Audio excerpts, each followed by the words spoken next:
Oi pessoal, tudo bem? Vamos aqui começar a nossa aula sobre oração. De bate-pronto, queria deixar claro que a gente vai fazer uma aplicação da importância da oração para nós, para a nossa realidade aqui na nossa igreja, né? Igreja Batista Renovada Água da Vida, Ibrave, que no fim da aula a gente vai tratar um pouquinho disso. Então, se você está vendo essa aula, mas não é da igreja, nós vamos trabalhar aqui rapidamente alguns pontos acerca da oração e no final vamos fazer uma aplicação para nós, mas pode ser útil para você aí na sua igreja. Então, sugiro que você fique até o fim, tá certo?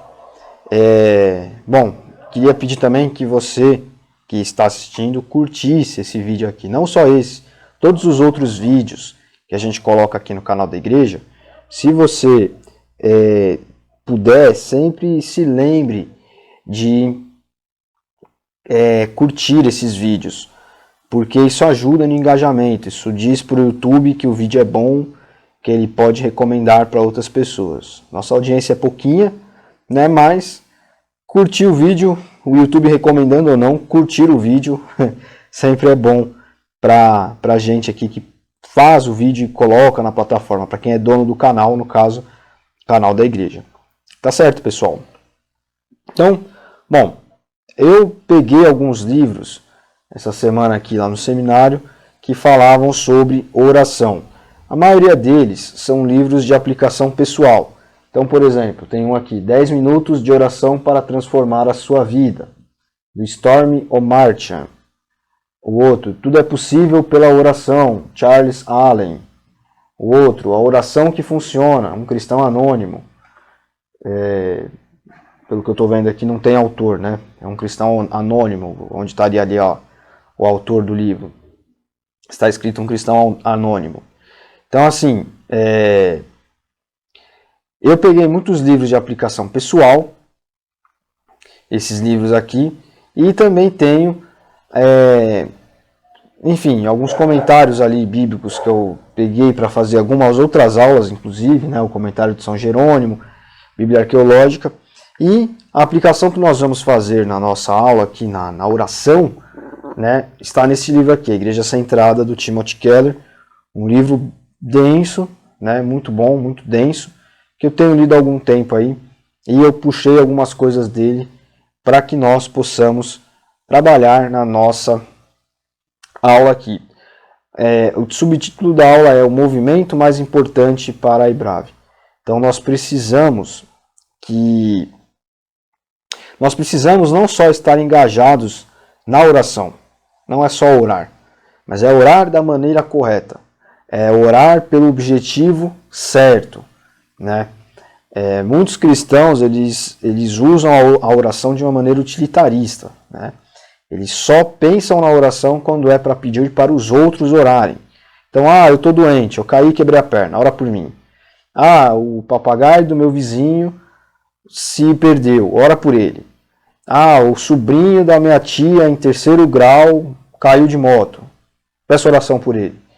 Então, assim, o que a gente vai trabalhar aqui é o seguinte: a oração, ela é algo pessoal, né? A gente tem o costume, a igreja tem o costume, há muito tempo já, a igreja de uma maneira geral, é claro, de pedir oração pelos outros, né?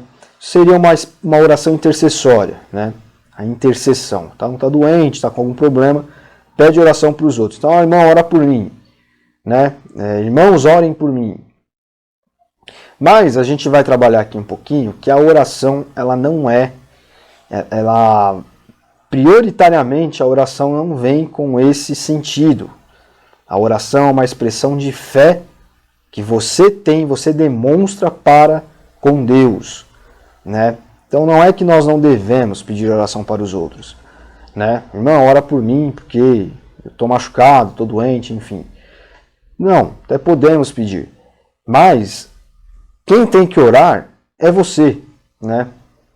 Nós acreditamos na intercessão dos outros, né? Existem outras confissões cristãs que acreditam na intercessão dos santos ou pelos santos, e isso até pode ser feito. Mas o mais importante é que nós nos acheguemos a Deus em oração. Nós levemos as nossas causas, os nossos pedidos, nós elevemos isso tudo a Deus em oração. Né? Nós entreguemos a Deus a nossa vida em oração. Então, isso é o mais importante. Esse é o papel primordial da oração. Né? Nós vamos aqui, não vou poder abrir todos os textos bíblicos e ler com você, mas eu vou deixá-los aqui nesse PowerPoint que está aparecendo aqui do lado, deste lado aqui, para que você possa pausar o vídeo se quiser depois conferir. Mas a oração, via de regra, nós vemos a oração na Bíblia como uma forma pessoal de buscar a Deus, de demonstrar fé em Deus. Eu tenho um link onde eu busquei algumas informações, né? Eu vou deixar na descrição do vídeo aí, e porque eu vou até explicar por que eu peguei esse link. Esse link faz uma série de links, né? Uma série de conexões em textos do Antigo e do Novo Testamento e mostra um pouquinho dessa abordagem, embora o foco do que está no link ali não seja esse é o enfoque que eu estou dando, mas ali ele vai falar de personagens do Antigo Testamento que faziam orações, tinham uma vida com Deus por meio da oração, e no Novo Testamento vai trabalhar alguns personagens também que, enfim, faziam conexão com Deus através das orações, tá certo? Então, depois se você olhar o link aí, eu quero deixar isso bem explicado aqui, para que ninguém veja o link e por acaso entenda outra coisa, tá certo? O porquê eu separei aquele link. Então, passando para o nosso primeiro quadrinho aí, comentários sobre a oração. Aqui, pronto, agora eu saí da frente. Oração é a manifestação da procura pelo ser divino. É o ser humano se manifestando a busca por Deus. Então, um pouquinho do que eu já até falei aqui agora, né, nessa introdução. O ser humano ele tem uma forma de conexão com Deus, né, que é através da fala. Nós conversamos com Deus, nós falamos a Deus, nós buscamos a Deus através da oração. Né? Oração aí, são súplicas, preces, rezas, imprecações. São todos movimentos onde nós verbalizamos a Deus aquilo que nós sentimos, que nós pensamos, que nós queremos que Ele nos ajude, que Ele nos atenda, que Ele nos faça. Aqui, como o quadrinho ele não é grande, não dá para colocar tudo, mas agradecimentos, louvores e honras. Né? Então, quando o ser humano ele quer buscar uma divindade, via de regra ele usa uma imprecação, uma reza, uma oração, uma prece, uma súplica, mesmo quando ela quer amaldiçoar também alguém. Né? Então, a imprecação, por exemplo, ela pode ser para o mal, geralmente é para o mal. Né? Então, é alguém que faz uma imprecação para uma divindade, para amaldiçoar alguém, por exemplo. Uma imprecação, né, contra uma pessoa. Seria uma oração contrária, digamos assim. A imprecação geralmente é usada nesse contexto, mas pode ser para o bem ou para o mal, mas é o mesmo que uma oração. Então, reza, prece, súplicas. O ser humano ele utiliza a oração, né, se você parar para refletir sobre a oração na sua vida, por exemplo, você vai ver que ela está enquadrada dentro disso aí. São verbalizações que você faz, por mais que às vezes a gente não ponha para fora, né, a gente faz aquela oração mental aqui no coração, ela, de alguma forma, nós estamos em espírito verbalizando a Deus. Nós estamos buscando a Deus em pensamento, mas estamos ali conversando com Deus. Então a oração é uma conversa, onde nós pedimos ajuda, força, precisamos de algo e pedimos que Deus faça, nos atenda, né, agradecemos, suplicamos, né? Então, por exemplo, no contexto do povo de Israel no Antigo Testamento, eles faziam muitas súplicas, né? Quando estavam ali dominados por outro povo, sofrendo na mão de um outro povo opressor, eles faziam ali lamentações e súplicas. Até hoje isso acontece lá no Muro das Lamentações, né? Uma ruína do templo judaico que ficou lá em Jerusalém, e eles vão até lá e ficam ali lamentando, suplicando a Deus. Então, você vai ver que o que você faz diariamente ou de vez em quando, depende da sua rotina de oração, está aí enquadrado dentro de algo, mas é uma manifestação da busca pelo divino, né? A forma que o ser humano usa, uma das formas, existem outras, mas a oração em si, ela é a procura do ser divino pelo ser humano. Então o ser humano manifesta a busca a Deus através da oração. Tá certo? Então é só um breve comentário aqui sobre o que é a oração e por que nós devemos orar. Então, nós devemos orar porque temos fé. A oração é uma expressão de fé. E nós vemos na Bíblia, na história da igreja, vários homens que manifestaram a sua fé por meio da oração. Na verdade, praticamente todos, né? Você olha para Pedro, para Paulo, para os discípulos, né? Para o próprio Jesus, para Davi, para Salomão, para Sansão, por exemplo, Sansão quando ele vai morrer, no momento da sua morte, né? Quando ele pede a Deus força para empurrar as colunas e derrubar ali a construção em cima do povo, e ele morre e mata todos ali, é uma oração que ele faz, né? É uma busca a Deus ali naquele momento, porque a gente, e aqui é bom pontuar uma coisa, as pessoas geralmente pensam em oração, você debruçado, ajoelhado, Senhor, Deus dos altos céus, que habita nas montanhas, leão da tribo de Judá, rosa de Saron, começa a dar 200 mil nomes para Deus e pensa que isso é a oração. Não. O que Sansão fez ali foi uma oração, né? A oração, quanto mais a pessoa torna rebuscada dessa forma, menos fé ela tem, mais vaidade ela possui. Então, mais distante ela está de Deus. Quanto mais rebuscada é a oração, tenha isso sempre em mente. Perceba isso, né? Eu já frequentei muita reunião de oração na minha vida. E quanto mais rebuscada é a oração, mais distante de Deus a pessoa está. Ela demonstra por frutos, né?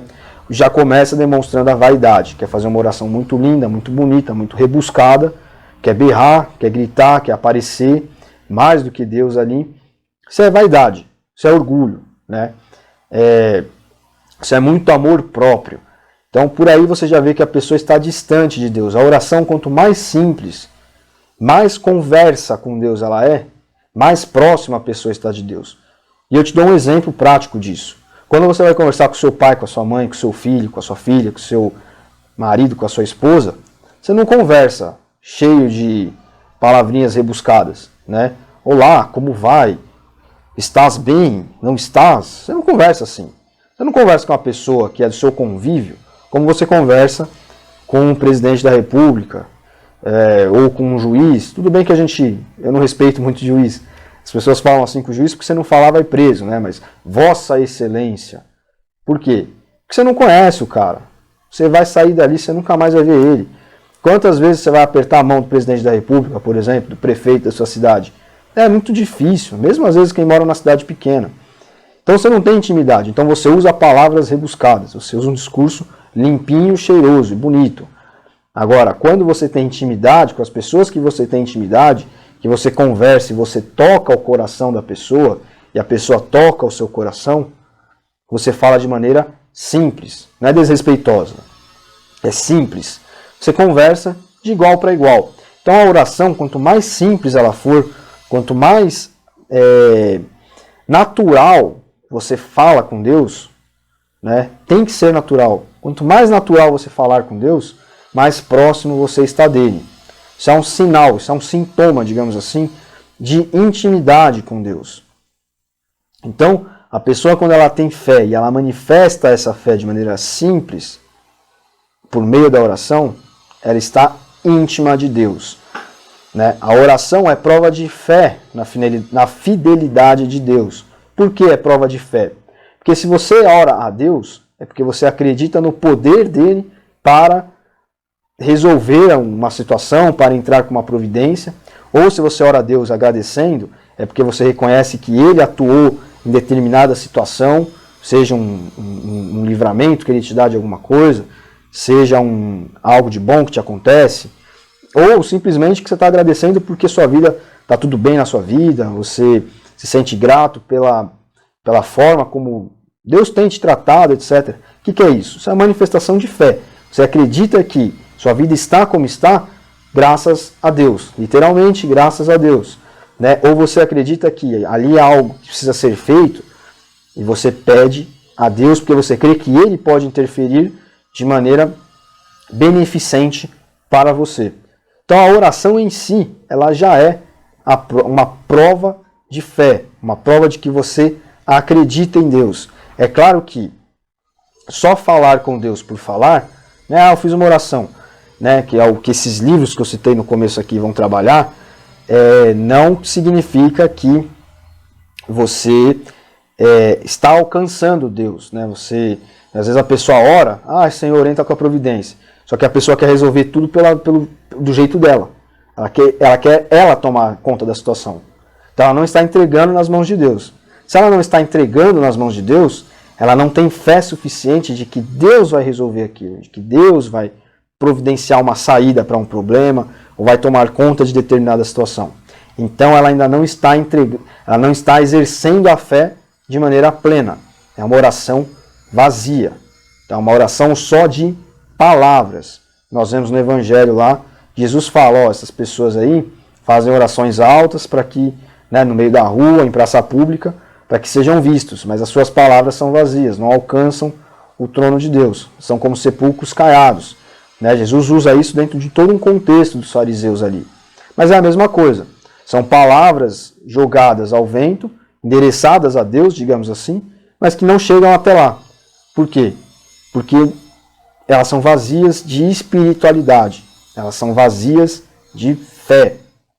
Então, nós temos fé que Deus nos ouve. E sabemos a quem estamos recorrendo.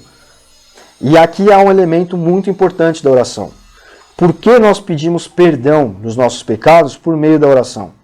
Porque nós acreditamos que a nossa oração alcança o céu, e que quando ela alcança o céu, Deus olha, nos ouve e perdoa os nossos pecados. E fala, realmente, esse meu filho, essa minha filha, é teimoso, é difícil, está sempre errante, mas eu o perdoo, porque olha só que coração sincero que pede para mim, pede perdão a mim pelos seus pecados.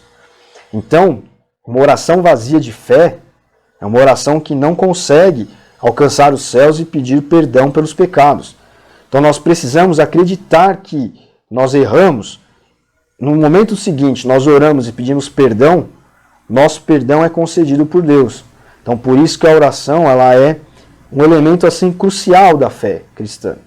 Nós precisamos acreditar que Jesus nos ouve e nos perdoa, que o Espírito Santo, que é o nosso advogado, segundo lá está em João 15, ele nos perdoa. Ele é nosso advogado que, com gemidos e súplicas inexprimíveis, como vai dizer o apóstolo mais à frente na Bíblia, ele intercede a Deus em nosso favor. Então nós oramos, né? Muitas vezes nem sabemos como orar, mas oramos de coração limpo, puro, né? De coração entregue. E Deus, por intermédio do Espírito Santo, que na obra da santidade trabalha em nossa vida dia a dia, né, nos moldando segundo a sua vontade, roga a Deus em nosso favor e nós, por intermédio da salvação de Jesus Cristo, que é o único mediador, ele nos perdoa, Deus nos perdoa. Então, olha só que interessante. A fé, né, o pedir perdão pelos seus pecados e crer que você está perdoado é a manifestação de fé. E é feito por intermédio da oração. A oração que você faz a Deus, você pede perdão. Por isso que, reforçando aqui, só abrindo um parênteses, nós não somos perdoados, nós não alcançamos nada por nós mesmos, não é pela nossa força, né? Não é pelo nosso modo de vida, pelas nossas regrinhas comportamentais, morais que nós temos, que a igreja muitas vezes nos indica, nos impõe, enfim, ou que as pessoas nos impõem, melhor dizendo, que nós estamos agradando a Deus. Nós agradamos a Deus quando nós temos um coração que pertence a Deus, um coração que reconhece essa falha humana, essa limitação humana em agradar a Deus plenamente e pede perdão pelos pecados e tenta, por meio das súplicas, das orações, alcançar graça perante Deus, né? E o Evangelho é graça. O Evangelho é perdão. Peça, pedir, né? E a porta vai se abrir. Abrir-se-vos-á, diz lá Jesus no Novo Testamento. Então, o que é isso? Peça perdão e você alcançará esse perdão. Não é pedir, Senhor, eu quero R$1 milhão. Não. Ali está o contexto ali, é de pedir por perdão dos pecados, para que a graça de Jesus nos abarque por completo. Então é um elemento de fé muito bonito, né? E faz parte do nosso dia a dia, né? Pedir perdão pelos pecados, reconhecer o senhorio de Cristo na nossa vida é algo diário. E a oração também é algo diário. Então veja como tudo está interligado, né? E aqui, porque devemos orar, um último passo que eu coloquei aqui, um último tópico que eu coloquei que eu achei muito interessante e que nós vemos nos evangelhos é: Jesus sempre orava antes de tudo. Orava para andar no direcionamento de Deus, de modo a agradá-lo, porque sabia que dependia em tudo de Deus. Jesus, enquanto aqui neste mundo, ele tinha uma capa, né, uma natureza humana. Ele era 100% Deus, mas também era 100% ser humano, 100% homem. Então ele sabia que na condição ali de gente, né, de carne humana, ele em tudo dependia de Deus. Então por isso que Jesus dava graças, por isso que Jesus pedia, por isso que Jesus orava, né? As orações de Jesus eram sempre assim.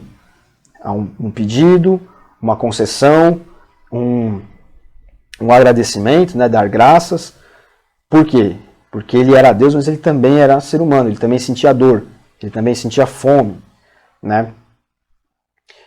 E orava para andar no direcionamento de Deus, porque ele sabia que ele estava neste mundo aqui com um objetivo: trazer a mensagem divina para cá, encarnar essa mensagem divina e entregá-la à humanidade.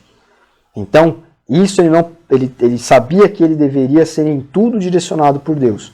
Então, por isso que ele orava para fazer tudo, né? E isso para nós é muito prático. Nós devemos ser dessa maneira. Primeiro, porque nós somos seres humanos. Então, em tudo, nós temos que saber que em tudo nós dependemos de Deus, né? Não é pelas nossas próprias forças. Eu falo sempre isso no sentido de uma caminhada cristã nessa terra aqui, né? Que não é pelas nossas forças que nós agradamos a Deus. Mas isso também se aplica a outras coisas. Não é pelas minhas próprias forças que eu mantenho minha família unida, que eu consigo o meu sustento, que eu, enfim, me movo, faço as coisas nesse mundo. Não. Nós temos que sempre ter em mente que nós dependemos em tudo de Deus. Por isso nós precisamos estar sempre em oração, agradecendo, pedindo, rogando, suplicando, né? E também para que nós possamos agir nesse mundo sempre direcionados por Deus. Então nós devemos imitar a Cristo nesse sentido também. Nós dependemos 100% de Deus. Então nós precisamos sempre estar em oração. E nós precisamos sempre ser direcionados por Ele, para que nós façamos aquilo que devemos fazer e não façamos aquilo que não devemos fazer, mesmo que isso desagrade as pessoas, né? Muitas vezes, um moralista, um legalista, ele pode olhar para você e falar: mas como que pode você estar fazendo isso? Você é cristão, você diz que é crente. Crente não faz isso que você está fazendo. Mas se o seu direcionamento é de Deus, faça. Porque as pessoas, os homens, eles têm olhos humanos. Se o direcionamento é de Deus e você sabe disso, e você confirma isso pela Bíblia, e o Espírito te confirma no seu coração, faça. Da mesma maneira como os crentes que são liberais, para eles, nós podemos fazer quase que o que nós quisermos aqui nesse mundo. Porque Deus é amor, Ele nos ama, então Ele nos entende. Sim, é verdade que Deus é amor, Ele nos compreende. Mas, quando nós somos direcionados por Deus a não fazer algo, ou a fazer também, enfim, e as pessoas olharem e falarem: nossa, olha que crentão que ele é, está fazendo isso só porque é crentão. Mas se o Espírito te direciona a fazer aquilo, faça. né? Não dê atenção aos olhos humanos. Então nós temos que, aos julgamentos, né? Aos olhares humanos. Então nós temos que andar nessa terra aqui como Jesus andou. Orando antes de tudo, orando para fazer tudo, orando para andar no direcionamento de Deus, orando para em tudo agradá-lo, orando porque em tudo dependemos dele. Então olha só, quando nós lemos o Evangelho, e você tem a oportunidade de ler diariamente o Evangelho, né, no momento em que nós fazemos ali os devocionais diários em cima dos Evangelhos, e publicamos nos grupos da igreja, no YouTube, nas redes sociais, aquele texto ali é para ser aberto e lido naquele dia. Nós trazemos a reflexão, o devocional ali falado, mas é importante que você pegue o texto, leia e faça aquilo, sabe, plante aquela semente no seu coração naquele momento. Né? Além da reflexão que nós trazemos, leia, porque aí você também estará durante o ano lendo todos os evangelhos. Né? E quando nós lemos o Evangelho, nós tomamos contato com esse Jesus aí. Esse Jesus que é humano, mas também é divino. Esse Jesus que deve ser em tudo imitado. Né? O foco central do cristianismo é cristocêntrico. Né? Cristianismo é Jesus. Então, nós temos que imitar a Jesus. Os apóstolos eram tão falhos como nós. Nós vemos isso. Né? Paulo briga com Barnabé, por exemplo, se separam. E com outros cristãos também, a gente consegue ver isso em Atos. Pedro falha, Pedro nega Jesus, né? Os outros apóstolos se escondem, Tomé não acredita, só acredita vendo e tocando em Jesus. O que isso mostra para nós? Que são pessoas falhas, assim como nós somos falhos. E isso nos reforça que devemos olhar para Jesus e imitá-lo. Não que essas pessoas não tenham sido grandes pessoas e tenham feito muito pela causa do Evangelho, fizeram. Mas eu estou dizendo assim, eles são falhos, e a própria Bíblia nos mostra. Porque o foco é imitar a Jesus. Então, as nossas orações têm que ser direcionadas a isso, tá certo, pessoal? Jesus orava sempre, e aqui nós vamos nos debruçar um pouquinho sobre isso. Eu não vou ler todos os textos para não ficar cansativo, né? Senão o vídeo vai ficar mais longo ainda do que já está. Mas Jesus orou ao ser batizado. Aqui são alguns trechos, né? Não são todos, é claro. Jesus orou ao revelar a sua divindade ao mundo. Jesus orou por auxílio e misericórdia. Jesus orou em agradecimento a Deus.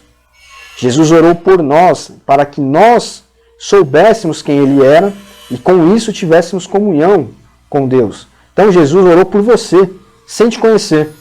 Lá atrás, há 2000 e poucos anos atrás, Ele orou por aqueles que iriam crer nele. E se você crê em Jesus, saiba que há uma oração especial sobre você na Bíblia, feita pelo próprio Cristo lá em João, capítulo 17. No 17:26, por exemplo, tem ali a parte específica onde Jesus fala isso. Se não me falha a memória, é o 26. Mas todo esse capítulo, na verdade, né? Jesus ora por aqueles que iriam crer nele. Então, olha só como Jesus ele é um Deus pessoal. Pessoal no sentido de contato, no sentido de que está com você, se preocupa com você. Então, por isso que o evangelho do medo, o evangelho que frisa o pecado, né? Não posso pecar. Se eu pecar, estou desagradando o Espírito Santo, estou desagradando a Deus. É verdade. Quando a gente peca, a gente desagrada. Mas, ao mesmo tempo, Cristo nos conhece e Ele é suficiente. Então, peça perdão e você está perdoado. Né? Por isso que o cristianismo, né, abrindo um parênteses aqui, é a religião dos bons, dos perfeitos, né, dos santos, nesse sentido. Né? Somos santinhos. Eu acredito que existiram pessoas, sim, que eram diferenciadas. E a história delas está escrita para que sejam modelos para nós. Mas o cristianismo, a igreja, ela é o local daqueles que enxergam a sua perfeição. A vitória do cristianismo é quando a vitória de Cristo na sua vida é quando você enxerga como você é falho. Você olha para a cruz e você reconhece como aquilo ali é injusto para com Deus e é benevolente para com você.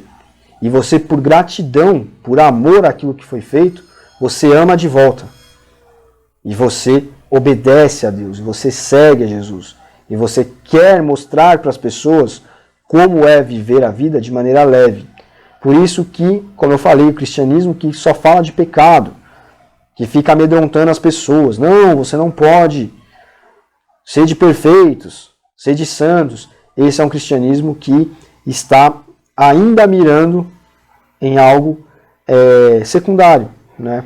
Porque o primário é a graça, o que Jesus fez. E sim, nós temos que obedecê-lo. Nós temos que ter comunhão com Ele, né? Então Jesus orou para que nós tivéssemos comunhão com Deus, para que nós o conhecêssemos de fato, né? Ele se fizesse presente na nossa vida. Jesus nos deixou um modelo de oração. Então o Pai Nosso, ele tem que ser orado, né? Ele é um modelo de oração no sentido de que é uma oração completa. Então Jesus começa reconhecendo a grandeza de Deus. Jesus pede que Jesus mostra para nós que nós devemos reconhecer as nossas imperfeições. Olha, Senhor, perdoa os meus pecados, assim como eu tenho que perdoar aqueles que fazem as coisas contra mim. Então é a negação de mim mesmo. É a imitação de Cristo, de fato. Né? Senhor, muito obrigado pelo pão de cada dia que o Senhor me deu hoje. Né? Eu te agradeço pelo hoje, porque o Senhor me sustentou mais um dia, me manteve aqui mais um dia. Né? Então reconhecer a soberania de Deus sobre tudo, sobre todas as coisas. Né? Pai nosso que estás no céu, né? Santificado seja o teu nome. Então reconhece ali a soberania também de Deus sobre tudo, né? Reconhece que Deus está nos céus, Ele toma conta de tudo, inclusive de nós, né? Então, em Lucas 11 nós temos um modelo de oração deixado que nós devemos orar. Ore todos os dias o Pai Nosso, né? Mas ore com esse olhar. Senhor, o Senhor é grande, né? O Senhor é o meu Pai que está no céu. O Senhor é quem cuida de mim. O Senhor é quem cuida da minha família, dos meus. Eu te agradeço porque hoje eu tenho o que comer, eu tenho uma casa, eu tenho o que vestir, eu tenho, enfim, família, eu tenho minha igreja, porque o Senhor tem permitido que eu tenha tudo isso. Então, muito obrigado por isso que eu tenho aqui hoje, por isso que eu tenho vivido, né? Senhor, eu sou falho, me ajuda a perdoar os outros, me ajuda a enxergar as minhas falhas, os meus erros e não os erros dos outros.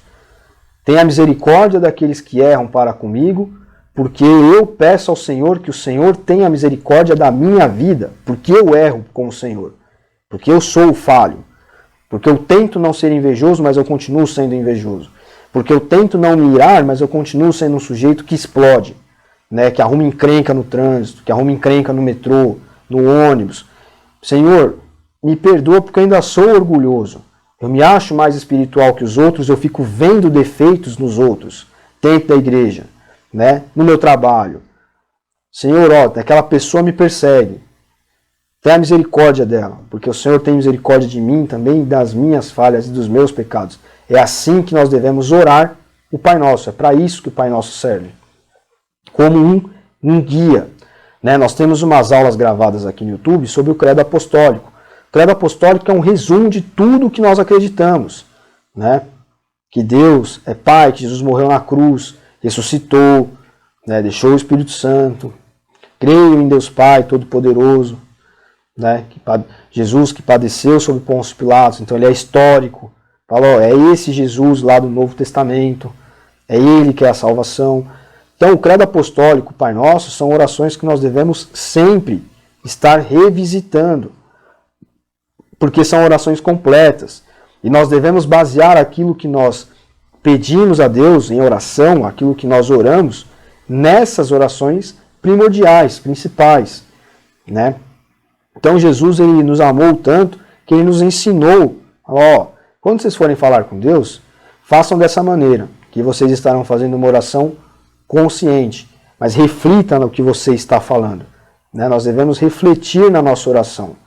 Se nós não estamos sendo egoístas e pedindo, só pedindo, e pouco agradecendo, né? Se nós estamos só pedindo que os outros orem por nós, e nós lembramos de orar pelos outros, nós lembramos de orar pela nossa igreja, né? Porque muitas vezes a igreja está definhando e as pessoas só pedem oração por si, por seus parentes, enfim. Então, isso tudo nós temos que estar sempre conscientes e pedindo que o próprio Espírito nos dê, né? O próprio Espírito Santo nos dê palavras para que nós elevemos a nossa voz a Deus de uma maneira sincera e de uma maneira consciente também daquilo que nós estamos fazendo, né? Agradecida. Então, esse modelo de oração ele é muito bom. E Jesus aqui em todos esses textos, na verdade em toda a sua vida no Evangelho, né? Como eu estava dizendo, se você acompanha os nossos Evangelhos diários, em um ano você vai ler todos os Evangelhos. Então você vai tomar contato com Jesus encarnado. Você vai ver quem era Jesus, a atuação dele aqui, né? E aqui estão alguns textos onde Jesus ora, né? Antes de ser batizado, para revelar sua divindade, por auxílio e misericórdia, enfim. Ele ora, né? Que não está aqui, mas ele ora momentos antes de ser preso. Pede a Deus por misericórdia. Ou melhor, está sim. Está aqui sim. Ora por auxílio e misericórdia. Ele inclusive sua gotas de sangue, né? Porque ele estava sofrendo demais naquele momento, estava agonizando. Então, algumas orações bíblicas, como eu estava dizendo, precisamos ser sinceros de coração, viver a soberania de Deus, entregando a Ele o tempo em que as coisas que pedimos vão acontecer. Eu não vou ler aqui os trechos dos livros, senão vai ficar muito longo. Mas, sobretudo neste livro aqui, ó, a oração que funciona, ele coloca num trecho aqui. Nem sempre a oração que a gente pede vai acontecer, né? Pelo menos não no momento em que nós queremos, não no nosso tempo. Muitas vezes Deus ele vai ter o tempo dele de fazer com que as coisas aconteçam. E nós precisamos pedir que Ele mesmo nos ajude também a entender isso, a entender a sua vontade, a entender o seu tempo de resposta, né? A resposta pode demorar, e isto não significa um não divino, mas um tempo de tratamento de Deus conosco por algum motivo. Afinal, quando nós oramos, nós cremos que nós estamos ligando aqui na terra algo lá no céu, né? Tudo que ligarem aqui na terra será ligado lá no céu. Isso Jesus nos diz. Então, quando nós pedimos em oração, às vezes a resposta demora a vir, às vezes a resposta é um não. Nós precisamos entender e nos colocar debaixo da vontade de Deus, aceitar para nós, né? Aqui ele diz, ó, se examinássemos mais as nossas orações, poderíamos orar com mais sabedoria.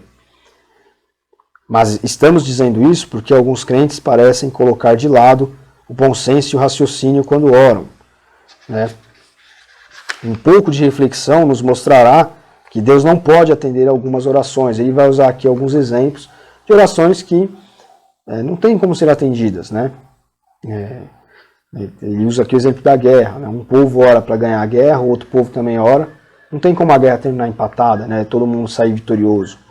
Enfim, e outras coisas. E também fala muito sobre o tempo da resposta de Deus.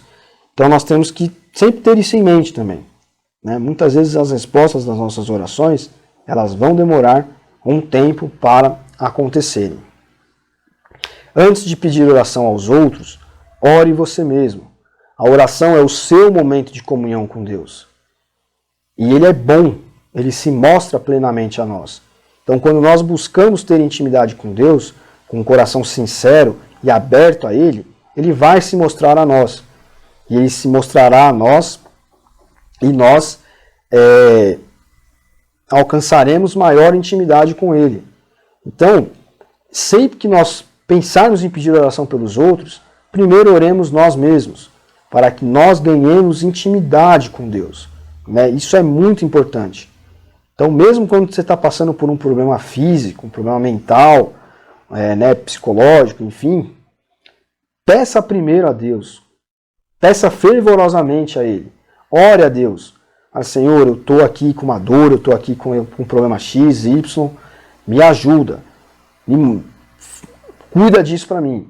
Senhor, eu estou preocupado com tal situação, me mostra, né, o que fazer, toma conta, acalma o meu coração. E isso tudo, né, vai para a Bíblia, ora, lê um salmo, lê uma passagem do Evangelho, Se você tiver com algum versículo na cabeça, reflete um pouco em cima dele e você vai ver como a sua intimidade com Deus ela vai crescer exponencialmente, né? Nós temos que nos acostumar que a intimidade com Deus ela é alcançada por meio da oração. Então eu preciso orar a Deus antes de pedir que os outros orem, né? No link que eu vou compartilhar na descrição do vídeo, tem lá a intercessão, vários tipos de oração, né? Geralmente a intercessão é o que acontece, a pessoa chega, várias pessoas vão e oram por ela. Isso é a intercessão, né? A intercessão ela é boa, mas nós não vivemos só de intercessão. A nossa vida diária é a vida de oração, né? Oração a Deus, súplica diretamente a Deus, que nos traz intimidade com Ele. E, já caminhando para o final, vamos fazer uma aplicação da oração na igreja. As nossas orações devem sempre convergir para a igreja. Por quê? Porque é na igreja onde nós temos o ambiente de adoração. Então, nós precisamos estar todos os dias que nós pudermos. Por enquanto, nós estamos nos reunindo aos domingos. Logo mais, vamos nos reunir às quartas. Um pouco, né? Logo mais, vamos nos reunir também em pequenos grupos, que não têm a mesma função da igreja, né? Tem a função da comunhão. Mas, em breve, talvez nós tenhamos outros cultos na igreja. Nós temos que procurar estar sempre nesses cultos. Porque é no culto que nós temos o ambiente de adoração. É no culto que muitas vezes você vai cantar uma música, ela vai tocar no seu coração. Vai ser uma resposta de oração para você, inclusive. É uma palavra que o irmão vai falar lá na frente, ou que o irmão vai te falar antes do culto, depois do culto, que vai ser uma confirmação de algo que você está orando. É no ambiente da igreja que você vai se fortalecer espiritualmente. Então, nós devemos orar e as orações devem convergir para a igreja, para que a igreja se fortaleça. E aqui eu estou falando de oração na Ibrave, ou seja, estou falando do nosso ambiente mesmo, da nossa igreja, né? Quando nós temos uma igreja forte, vigorosa, né, uma igreja fraterna, que tem um ambiente de família de fato, que tem um ambiente de adoração genuína, desprendida, né? Eu fiz um devocional com o pessoal do Louvor alguns dias atrás, e eu falei sobre isso, falei, nós precisamos nos desprender, na adoração nós precisamos ser nós mesmos, permitir que Deus nos use de todas as formas que Ele quiser nos usar, com uma palavra, com uma música, com uma oração espontânea, porque isso pode tocar ali o coração de alguém, pode ser a forma com que Deus vai usar para falar com alguém. Fora que isso traz crescimento espiritual para todos. Então uma igreja forte, revigorada, uma igreja atuante, né, uma igreja plena, ela ajuda espiritualmente a todos que estão ali, inclusive os que estão mais fracos, por conta de problemas, de afastamento de Deus mesmo, de pecados. Né? A igreja é um ambiente, às vezes, para a remissão dos pecados, reconhecimento dos pecados, né? Onde ali eu ouço um louvor, eu ouço uma mensagem, uma reflexão, e aquilo faz com que eu preciso me consertar com Deus, eu preciso pedir perdão a Deus, preciso parar com tal ou qual atitude, enfim. Então, as orações devem convergir para a igreja, para que Deus se manifeste no meio da igreja, para que a igreja cresça, se fortifique espiritualmente, né? As pessoas elas se desenvolvam espiritualmente, né? Coloquem os seus talentos ali, e os seus dons em favor do reino, né? E que esse ambiente todo que eu estou falando aqui ele seja construído e ele serve para fortalecer, para contagiar, né? Até mesmo os que estão ali mais vacilantes, né?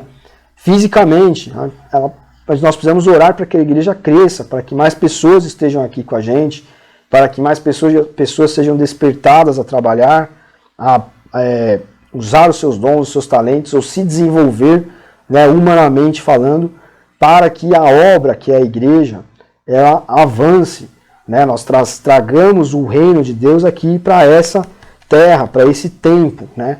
É tempo de nós fazermos as coisas.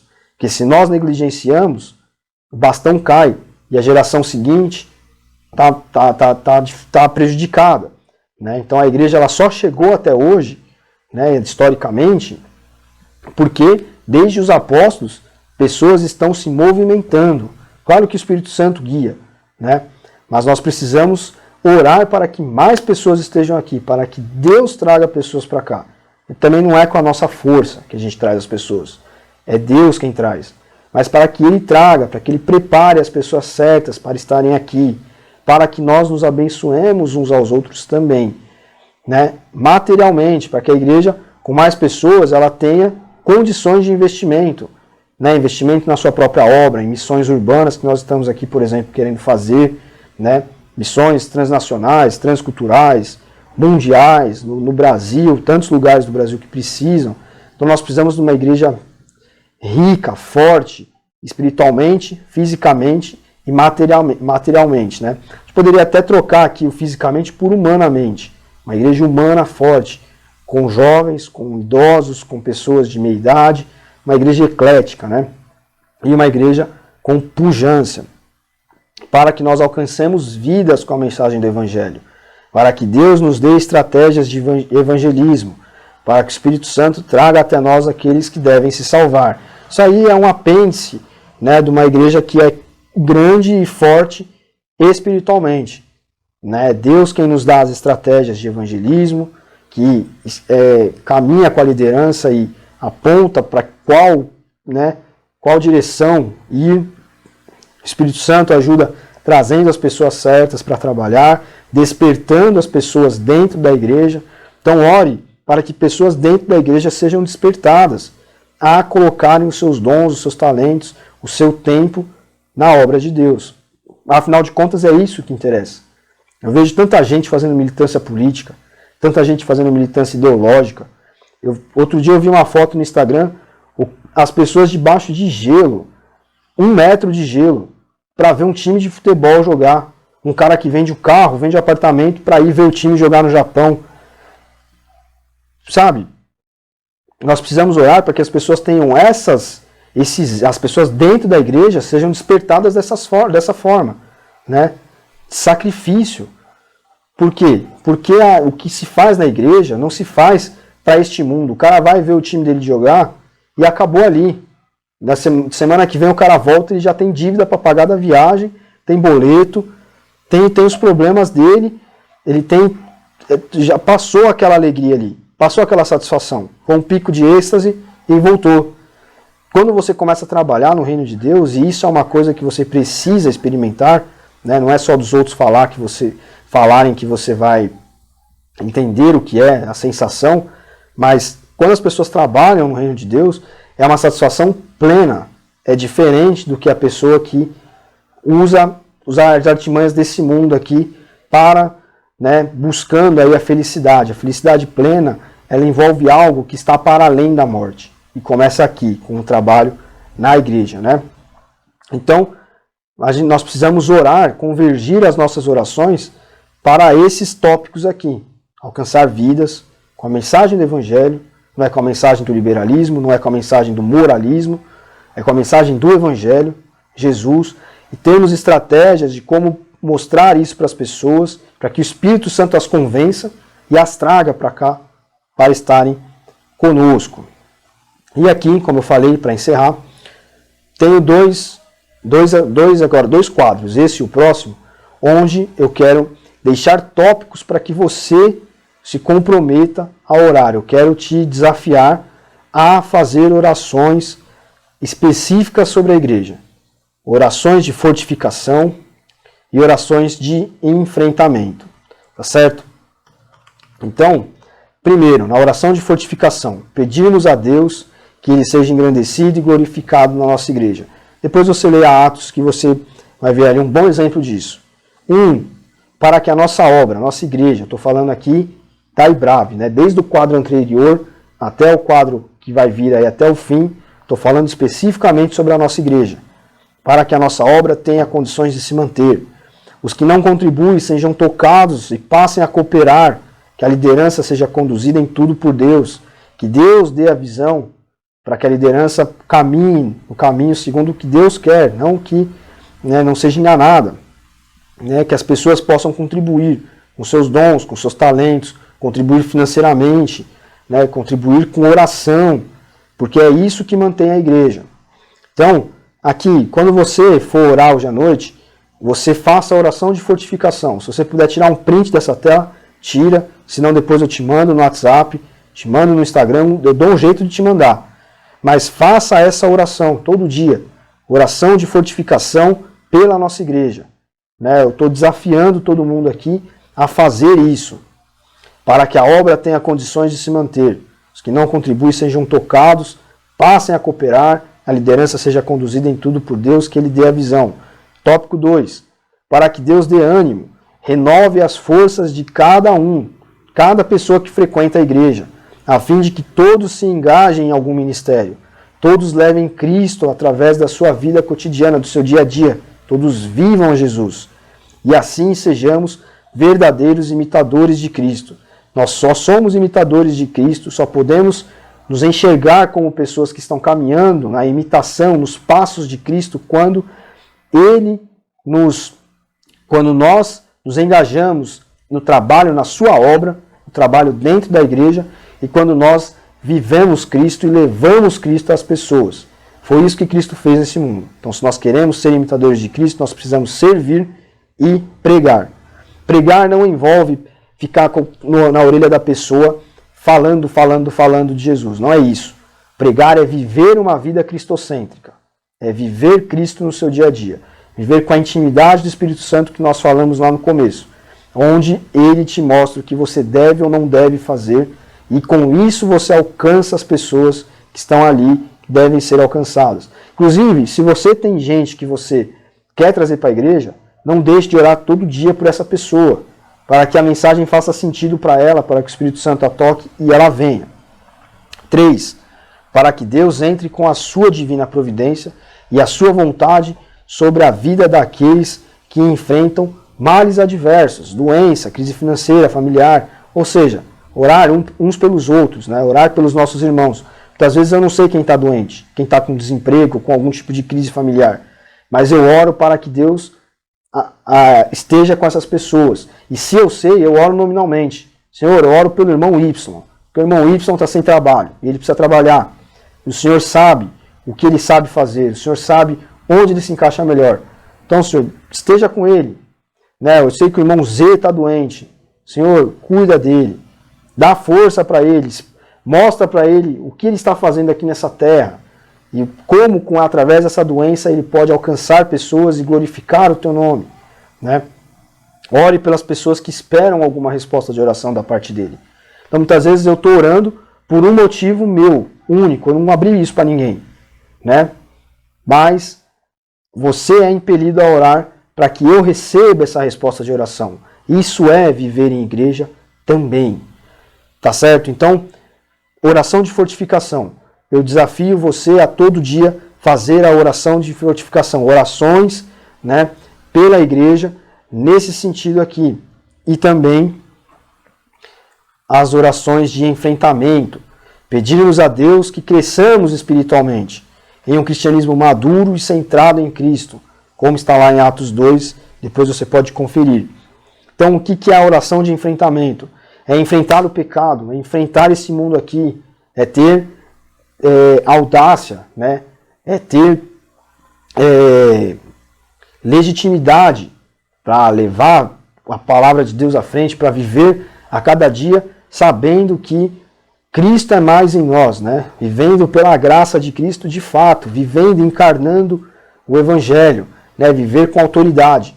Que cada membro da IBRAVE tenha coragem para confessar os seus pecados, confessar a Deus, pedir a Ele percepção sobre o que precisa ser mudado na sua vida, para que a igreja viva unida, fraternalmente como família de Deus, e o moralismo, que gera julgamento e hipocrisia, não tenha espaço entre nós.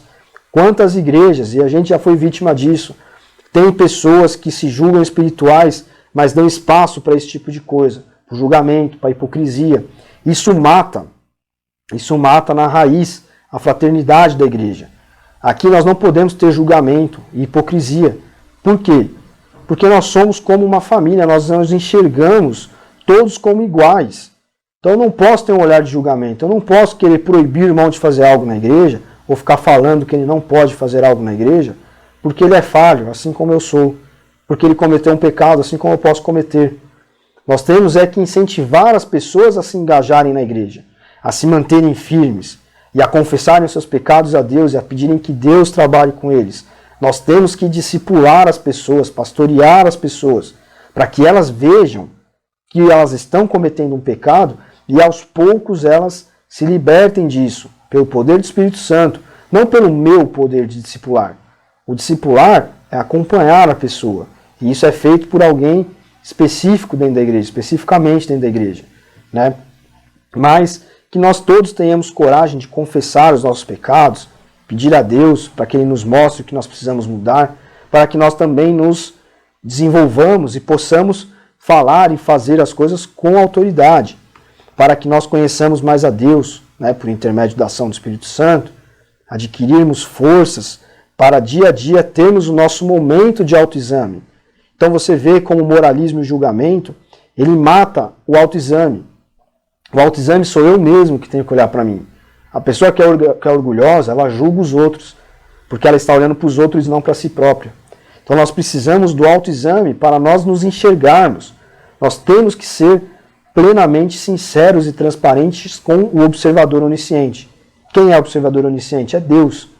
Ele nos mostra plenamente quem nós somos. E se eu tenho uma dificuldade que ninguém mais sabe, um pecado que ninguém mais sabe, eu tenho que dizer esse pecado para Deus. Eu tenho que fazer o meu autoexame. Falar, Senhor, eu tenho esse problema aqui. E eu sei que isso não está certo. O teu Espírito tem me incomodado que isso não está certo. Me ajuda a vencer esse pecado aqui, esse problema, essa dificuldade, para que eu me assemelhe ao Senhor, para que eu possa amá-lo plenamente de volta, né? E isso fortalece espiritualmente as pessoas. E quando todos estão fortalecidos espiritualmente, toda a igreja se fortalece, né? Então, nosso autoexame, quando nós estamos sozinhos com Deus, né, o observador onisciente que eu estava dizendo agora há pouco, se eu não confessar, ele sabe, né? Deus nos conhece. Ele diz lá nos Salmos que ele perscruta, ele esquadrinha, ele examina. Esquadrinhar um mapa, examinar um mapa e olhar todos os detalhes. É isso que Deus faz conosco.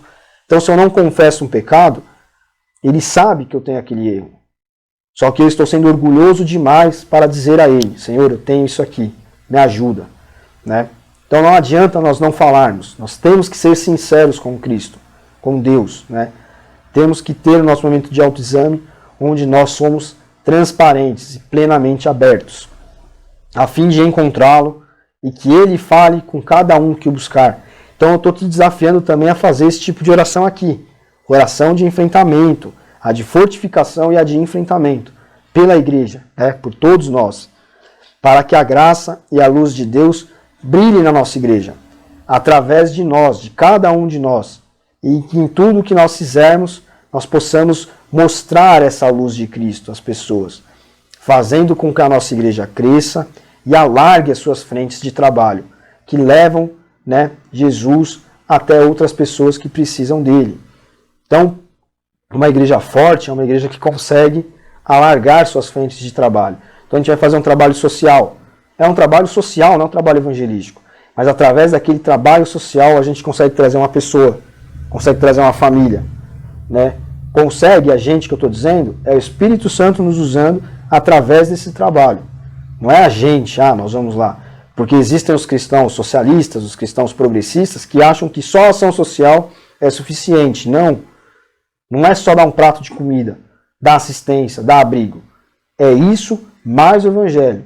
Porque senão a pessoa não está plena em sua vivência, na vontade de Deus para ela aqui nesse mundo. O plano que Deus tem para ela aqui nesse mundo. Então, você percebe que uma igreja forte, ela consegue fazer isso? Consegue buscar as pessoas lá fora, levar essa luz de Cristo, esse evangelho lá fora, e a pessoa chega aqui, ela encontra um ambiente familiar, familiar no sentido de um ambiente onde ela não vai ser julgada, onde ela vai ser vista como iguais, né? Onde todos vão ser vistos como iguais. Então, perceba que tudo isso está amarrado, está dentro de uma única ideia do que é ser igreja. Então, o vídeo já está com 1 hora, eu vou parar por aqui para não ficar muito longo, mas eu quero frisar isso. Hoje nós estamos sendo desafiados. Eu também sou desafiado a isso. Eu estou só sendo aqui o transmissor da mensagem, mas esse desafio é para mim e para todos. Desafiados a fazer todos os dias pela nossa igreja as orações, né? Orações que convirjam para a igreja, orações de fortificação. E você tira um print ou me pede isso aqui se você quiser e eu te mando. E orações de enfrentamento, para que a nossa igreja seja uma igreja forte, uma igreja pujante, uma igreja que agrada a Deus em tudo. Né? Uma igreja de pessoas que oram, mas oram de maneira consciente, porque oram porque têm fé. Né? Lembre-se daquilo que foi falado no começo da aula. A oração é uma expressão de fé. Ninguém pede nada a Deus, a uma divindade qualquer, né? Se não acredita que foi aquele Deus, aquela pessoa, né? A gente está falando de Deus, né? Do Deus Criador, de Jesus, né? Nós não agradecemos se nós não cremos que foi Ele que nos deu, que proporcionou os meios, etc. E nós não pedimos se nós não cremos que Ele pode agir. Então, antes de tudo, nós precisamos ser pessoas de fé. E pessoas de fé têm uma igreja. E essa igreja, quando é forte, quando é uma igreja de pessoas que oram de maneira consciente, que sabem o porquê estão orando e como estão orando, é uma igreja que vai muito longe. Então, por isso que eu venho aqui hoje falar sobre oração para você e te desafiar. Você que é da IBRAVE, a orar dessa forma aqui. Oração de fortificação, oração de enfrentamento. Para que a nossa igreja esteja preparada. Para tudo. Nós não sabemos o que vai acontecer. Mas nós precisamos estar preparados. Então é nesse contato com o Espírito Santo que nós vamos nos preparando. Então, sinta-se desafiado. Assuma isso para você. É um compromisso que nós estamos todos assumindo aqui. Eu espero que você assuma, né, esse compromisso aí, você e Deus. E nós, em breve, se todos assumirmos esse compromisso, eu acredito fortemente, né, eu acredito plenamente, eu tenho certeza que nós veremos grandes resultados. Se todos nós nos engajarmos, né, abraçarmos esse desafio como um desafio de vida. Pelos próximos meses, vamos ver o que acontece daqui até o fim do ano. A gente pode combinar assim. Vamos nos desafiar a, nos 6 meses finais do ano, né, de junho a dezembro, 6, 7 meses, fazermos as orações de fortificação e de enfrentamento aqui da nossa igreja, para que nós possamos viver Cristo. E nós, com certeza, vamos ver grandes coisas acontecerem. Eu não posso falar o que é. A gente só vai ver e quando a gente enxergar, a gente vai olhar para trás e vai falar, olha lá, foi lá que começou. Né? Não é só orar por orar. É orar tendo consciência do porquê nós oramos. Né? Do porquê funciona o grupo de oração. Porque eu devo pedir oração para os irmãos da igreja. Eu devo pedir oração pela igreja, para que nós sejamos cristocêntricos, para que nós vivamos a Cristo. Né? E quando eu tiver os meus problemas, as minhas dores, eu oro a Deus e Ele vai fazer o contato comigo. A intimidade vai ser criada. Então, é isso que eu tinha para falar. Eu espero que esse estudo aqui tenha agregado a você e que você possa assumir esse desafio, né, junto comigo, que todos nós assumamos esse desafio. O desafio de fazer orações pela igreja, de enfrentamento e de fortificação, para que a nossa obra prospere, né? Para que a nossa obra fortificada em Deus prospere. Tá certo, pessoal? Então, agradeço você que ficou até aqui comigo. Se você quiser essa apresentação, me pede, depois eu posso mandar, tá bom? E logo, logo a gente vem aí, Aprendendo com a Bíblia também, na próxima semana, eu creio, com um estudo em 1ª, 2ª e 3ª João, nas cartas de João, tá certo? Estou preparando um estudo com um livro desse tamanho aqui, para a gente poder conversar um pouquinho a respeito do que João fala ali. Ele fala muitas coisas importantes para a igreja, né, de uma maneira geral, para nós também, tá certo? Então valeu, pessoal. Não esquece, né, se você puder, compartilhe esse vídeo, porque ele pode chegar até alguém que precisa aí ser fortificado nessa questão da oração, e curte também, para que o YouTube entenda que nós estamos gostando do conteúdo que está sendo promovido aqui. Se você gostou também, é claro. Tá certo, pessoal? Então, brigadão aí A gente se vê no domingo. Deus abençoe você.